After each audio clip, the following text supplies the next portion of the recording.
என் மகனே, நீ கர்த்தருடைய சிட்சையை அற்பமாக எண்ணாதே, அவர் கடிந்து கொள்ளும்போது சோர்ந்து போகாதே. நான் ஒரு நல்ல கிறிஸ்தவனாக இருக்கேன். நான் கரெக்டாக பைபிள் வாசிச்சிடுவேன். நான் கரெக்டாக சர்ச்சுக்கெலாம் போயிடுவேன். நான் பைபிளில் இருக்க அந்த 10 கடைகளை கரெக்டாக ஃபாலோ பண்ணிக்கிட்டு இருக்கேன்.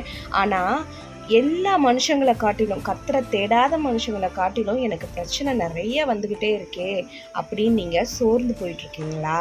இன்னைக்கு கர்த்தர் உங்களை பார்த்து தான் சொல்கிறாரு, கர்த்தருடைய சிட்சையை நீ அற்பமாக எண்ணாத அப்படின்னு சொல்கிறாரு. உங்களுக்கு பாடுகள் வருது அப்படின்னா அப்போ உங்களை அடுத்த கட்டத்துக்கு கர்த்தர் முன்னேற்றி கொண்டு போக போகிறாருன்னு அர்த்தம்.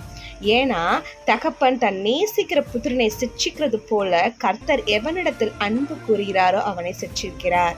நீங்கள் எல்லாத்துலேயுமே பர்ஃபெக்டாக கர்த்தரோட பாதையில் நடந்து வந்துட்டுருக்கீங்க அப்படின்னா இன்னும் உங்களை பர்ஃபெக்ட் ஆக்கி உங்களை இன்னும் உயர்த்த போகிறாருன்னு அர்த்தம். விசுவாசத்தோட ஒரு